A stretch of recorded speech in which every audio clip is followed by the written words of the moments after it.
안녕하세요. 이것이 기독교 영성이다의 신덕식 교수입니다. 기독교 영성의 본질과 실제라는 주제 가운데서 오늘은 회개의 본질과 실제에 대해서, 그리고 찬송의 본질과 실제에 대해서 오늘 은혜를 나누고자 합니다. 그리스도인들이 하나님께 범죄한 것에 대한 회개를 가만히 보면 대부분 회개하는 것이 아니라 어린아이들이 잘못해가 반성하듯이 그 반성물을 저지른 것 같이 그렇게 회개를 하고 있습니다. 그래서 그저 하나님 앞에 눈물 몇 방울 뚝뚝 흘리고 이제 하나님 저 죄를 용서해 주세요 해놓고 돌아서서 보면 또 똑같은 죄를 범하는 것이 많지요. 그래서 세례 요한은 우리에게 말씀하시지요. 회개에 합당한 열매를 맺으라. 무언가 그것이 회개에 대해서 내가 회개를 했으면 그 똑같은 삶을 벗어나라, 그 이야기죠. 그래서 이 회개에 합당한 열매에 대해서 우리가 잠시 한번 예를 들어서 본다면은, 여러분들이 혹 자녀를 키우다가 부모가 나의 실수로 인해서 자녀가 다쳐서 장애를 가졌다면 그 아이를 볼 때마다 어떤 생각이 듭니까? 나의 잘못된 것이 생각나서 똑같은 죄를 범하라 해도 똑같은 실수를 안 하겠지요. 그와 마찬가지인 것이 바로 이 회개에 합당한 열매라는 것입니다. 내가 한번 회개를 했으면 그 죄에 대해서 똑같은 죄를 범하지 않아야 되는 것이죠. 그런데 우리의 삶은 안 그렇습니다. 대부분 보면 성령 충만 받아가지고 또 거기에 대해서 우리가 회개를 하고, 그리고 또 삶 살다 보면 또 똑같은 죄에 무의식적으로 또 따라가서 죄를 범하게 되는 것입니다. 그래서 회개의 본질이라는 것은 그리스도인이 자신이 범한 죄에 대하여 하나님 앞에 먼저 시인하는 것이 중요한 것입니다. 그리고 자신의 잘못으로 사랑하는 자녀를 다치게 했다면 다시는 그러한 잘못을 반복하지 않듯이 그 범한 죄에 대해서 다시 반복하지 않도록 하는 것이 회개에 합당한 열매라는 것을 말씀을 드립니다.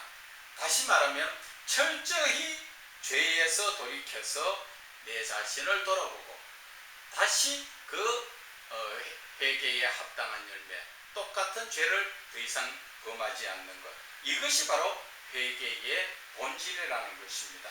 그래서 철저한 회개가 없으면 회개의 본질을 알지 못하고 내가 내 자신을 깨끗하게 하지 못한다면 하나님과 교제를 할 수가 없습니다. 여러분, 마태복음 5장 8절에 나오지요. 마음이 청결한 자가 하나님을 볼 것이라. 마음이 청결하다는 건 뭐예요? 내가 나의 죄를 회개하고 돌이킨 자, 내가 깨끗하게 되었을 때 하나님을 본다. 다른 말로 이야기하면 내가 거룩하니 너희도 거룩하라. 그 거룩하라는 자체가 죄가 없이 회개를 하라. 그래야만 거룩하신 하나님이 나에게 오시겠다. 또 내가 하나님 안에 갈 수 있다. 그것이 바로 내가 거룩하니 너희도 거룩하라는 그 하나님의 말씀의 의미가 바로 거기에 있는 것입니다. 하나님께서 무작정 그냥 너희들 죄 깨끗하게 살아, 그런 의미에서 거룩하라는 뜻이 아니에요. 하나님이 직접적으로 내 마음속에 들어오시기 위해서, 그래서 너희들이 거룩하라는 것을 이야기하시는 것입니다. 그래서 이 거룩해지는 것이 바로 회개에 합당한 열매라 말씀을 드릴 수가 있습니다. 그래서 회개의 본질을 좀 더 신학적으로 논하다 보면은, 창조받은 피조물이 하나님께서 주신 신앙적 인격을 저버리고 거룩하신 하나님을 떠나 세상 유혹을 따라 자기 중심적 삶으로서 거룩하신 하나님의 말씀에 순종하는 하나님 중심적 삶으로 사는 것이 회개의 본질이다. 그런데 우리가 하나님 중심으로 사느냐는 것이죠. 내가 회개하지 않으면 세상 중심, 나 중심으로 세상적 삶을 살게 되는 것입니다. 그러나 회개에 합당한 열매, 정말 하나님께서 거룩하라는 그 말씀의 의미를 아는 자는 내 삶이 하나님 하나님 중심적 삶을 산다는 것이지요. 내 자신 중심으로 세상적으로 살던 사람이 그 죄에서 돌이키고 회개에 합당한 열매를 맺는 것은 바로 하나님 중심 영적 삶을 산다는 것을 말씀하시는 것입니다. 그래서 거룩하신 하나님의 인도하심에 따라 순종으로 구원을 이루어가는 삶, 그것이 바로 회개의 실제적인 삶이다 말씀을 드리는 것입니다. 그래서 이러한 회개의 본질을 알고 그리스도인의 신앙이 구원과 영생의 목적을 두고 세상 죄를 다스리며 사는 현실의 삶에서 예수님과 동행하는 삶을 신앙적으로 회개와 구원의 본질이요 실제라고 정의할 수 있는 것입니다. 자, 결국 회개의 본질은 실제로 이루어야 하는 것인데 구원을 얻어야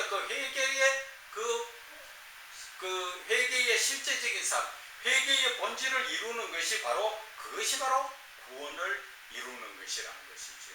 시작이 회개부터 시작되는 것이죠. 그래서 우리가 회개의 본질을 실제로 이루어야 내가 회개한 자다운 삶을 살 때 그때부터 우리는 구원받은 자의 삶을 살게 되는 것과 마찬가지다. 그래서 회개와 구원은 믿음 안에서 사랑으로 하나 된 것 같은 것으로서 온전한 회개는 그리스도인의 구원을 좌우하는 만큼 중요하다는 것이죠. 그래서 여러분들이 회개를 할 때 어린아이들처럼 반성하는 회개가 아니라 정말 회개에 합당한 열매를 맺을 수 있는 진실한 회개를 했을 때 그것이 바로 내 구원의 문제와 연결되어 있다는 것을 말씀을 하는 것입니다. 그래서 형식적 반성의 회개가 아니라 본질적 회개와 실주를 이루어야 된다. 그것은 내 삶이 다른 삶으로 바뀌어져야 된다. 지금까지는 내가 세상을 따라서 남에게 도둑질하고 남의 사기치고 그런 사람이 성경에는 나와 있지요. 도둑질하던 사람은 그 버릇을 버리고 자기 스스로 땀 흘려 수고해서 남을 도우라고 성경에 말씀하시지 않습니까? 그것처럼 이제 이 회개라는 것은 내 삶이 죄로부터 완전 되돌아서는 것입니다. 그 본질적인 삶을 살아야 우리는 구원을 얻을 수가 있고 그 구원의 삶 속에서 하나님과 동행하는 삶을 살 수 있는 것입니다. 이해가 가십니까? 자, 그래서 구원의 회개의 본질과 실제적인 삶은 간단하게 이렇게 마치고 찬송과 본질의 실제를 말씀을 드리겠습니다. 찬송의 본질은 결국 이사야 43장 21절에 말씀하셨죠. 이 백성은 내가 나를 위하여 지었나니 나를 찬송을 부르게 하려 함이라. 우리의 이 땅에서 존재의 목적이라는 것은 내가 내 스스로 자식 놓고 그냥 잘 사는데 거기에 목적이 있는 게 아니라 우리는 하나님을 위해서 하나님께 찬송 올려드리는 목적하에서 우리는 하나님께 지음을 받은 자죠. 그러면 지음받은 자다운 삶을 살아야 되죠. 그것은 바로 하나님께 찬송을 올려드리는 삶. 내가 내 마음대로 세상에 빠져서 마귀와 더불어서 희희낙낙 사는 것이 그 삶의 본질이 아니라는 것이지요. 그래서 그리스도인이라면은 이제 자기 자신들을 한번 살펴보자는 것이죠. 저와 여러분들의 삶이 어떻습니까? 정말 우리가 하나님을 아버지라고 부르면서 내 마음속에 기쁘고 감사한 마음에 하나님께 찬송 올려드립니까? 대부분은 안 그렇죠. 그냥 부르니까 부르고 또 그냥 부르다 보니까 계속 불러지는 거고 그런 부분이 많죠. 그래서 안 된다는 것이죠. 그래서 우리가 찬송 한 곡을 부르더라도 하나님 앞에 온전한 믿음의 찬송, 감사의 찬송, 정말 하나님 은혜로 내가 이 땅에서 구원받은 것, 거기에 대해서 우리는 감사하며 찬송 부를 수가 있어야 된다는 것입니다. 그래서 우리가 찬송을 부를 때는 항상 내 마음속에 내 자신의 삶을 돌아보면서 내가 과연 이렇게 구원받은 것이 누구의 은혜인가? 예수 그리스도께서 나 대신 십자가에 죽으시지 않았다면 내가 구원받을 수 있었을까? 그것을 생각할 때 우리는 하나님 앞에 감사할 수밖에 없죠. 누가 내 대신에 죽어서 나를 구원해 줄 수 있을까? 부모도 그렇게 할 수 없는 입장에 예수님께서는 온 인류의 죄를 대신 지시고 죽으신 그 예수님의 사랑과 그 은혜를 생각하면 우리는 감사할 수밖에 없고 찬송을 부르면 눈물이 흐를 수밖에 없죠. 그러한 진실된 그 찬송이 찬송의 본질이라는 것이죠. 그래서 찬송의 그 실제적 삶이라는 것은 내 삶에서 시편의 2편 말씀처럼 주야로 하나님의 말씀을 묵상하듯이 하나님을 생각하면서 우리는 하나님 앞에 감사하는 삶을 살아야 된다는 것을 말씀을 드리는 것입니다. 자, 거룩하신 하나님께서 창조의 목적 가운데 피조물인 사람에게 사명을 주신 것 중에 사명을 주신 것 중에 하나가 찬송 부르게 하는 것이죠. 피조물인 사람이 불러야 하는 찬송은 존귀하신 하나님 영광을 위하여 하나님의 그 찬송을 부르게 하신 것입니다. 그래서 하나님의 찬송이라는 것은 피조물인 사람이 창조주이신 하나님의 사랑과 권능 앞에 당연히 엎드려 영광 올려드려야 하는 찬송의 본질을 표현하는 것이며 피조물인 사람의 입장에서도 하나님의 지극하신 사랑의 은혜에 당연히 감사하는 마음으로 진실되게 불려져야 한다는 것을 말씀하여 주시는 것입니다. 그래서 요한계시록 19장 5절에는 보면 보좌에서 음성이 나서 가로되 하나님의 종들 곧 그를 경외하는 너희들아 물은 대소하고 다 우리 하나님께 찬송하라 하더라. 그래서 우리의 이 삶은 하나님께 찬송 올려드리는 것이 하나님이 제일 기뻐하시는 찬송이라는 것입니다. 그래서 우리가 예배 시간에 앞서서 하나님 앞에 드려지는 찬송, 예배 앞선에 드려지는 찬송이지만 그 찬송에서도 우리는 진실된 찬송을 불러야 됩니다. 그런데 많은 분들이 잘못 알고 예배 전에 하나님 앞에 올려드리는 찬송을 그냥 준비 찬송이죠. 찬송이 준비가 어디 있습니까? 준비가.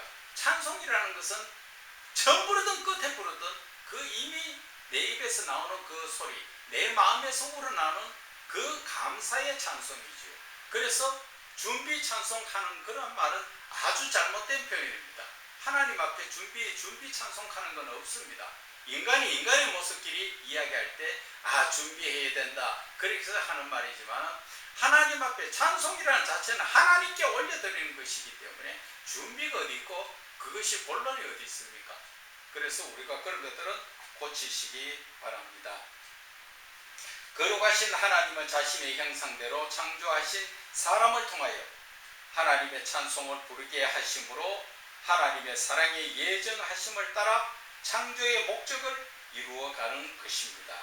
정말 우리가 하나님 앞에 찬송을 불러드림으로써 하나님은 우리를 통하여서 하나님의 창조의 목적을 이루어 가시죠. 하나님께서 우리를 창조하시고 나서 그리고 이 땅에 사는 동안의 죄악 가운데서도 하나님은 우리에게 찬송받으시러 가야죠. 그리고 나서 우리의 삶 속에서 이제 하나님 앞에 갈 때 하나님 앞에 가서 우리는 무엇합니까? 하나님 앞에 찬송을 올려드리는 그 목적하에서 우리가 지음을 받았다는 것을 여러분들과 저는 알아야 됩니다. 그래서 우리가 이 찬송에 대해서 하나님에 대해서 생각과 하나님에 대한 그 찬송 부르는 그것에 대해서 제대로 알지 못하다 보면은 그냥 의미 없이 다른 사람 부르니까 따라 부르는 그런 찬송 그렇게 되어버릴 때 하나님 앞에 그런 찬송 하나님은 안 기뻐하신다는 것을 아셔야 됩니다. 그래서 피조물이 창조주 하나님을 높일 수 있는 행위를 영광이라고 하는 것이며 피조물인 사람이 거룩하신 하나님께 진실되게 올려드리는 찬송의 본질이 영광인 것으로 하나님께 감사와 기쁨의 감정을 진실되게 표현하는 행위로 찬송을 통하여 그리스도인이 진실된 감사의 마음을 하나님께 올려드리는 것, 이것이 바로 찬송의 본질이라고 말씀을 드리는 것입니다. 그래서 찬송의 본질이란 피조물인 사람이 창조주의 뜻과 의도를 알고 하나님의 그 뜻과 의도를 알고 진실되게 하나님을 찬송하는 것이고, 피조물로서 하나님의 형상대로 창조하여 주심과 베풀어 주시는 사랑의 은혜를 마음에 새기며 찬송을 올려드리는 것이 찬송의 본질인 영광인 것이며, 현실 믿음의 삶에서 그리스도인이 하나님의 사랑의 은혜를 마음에 새기고 기쁨으로 찬송하며 사는 삶을 실제적인 삶이다. 찬송의 실제적인 삶은 내 삶의 현실에서 늘 내 입술을 통하여 하나님을 찬송하는 삶, 그것이 바로 찬송의 실제적인 삶이다 말씀을 드리겠습니다. 감사합니다.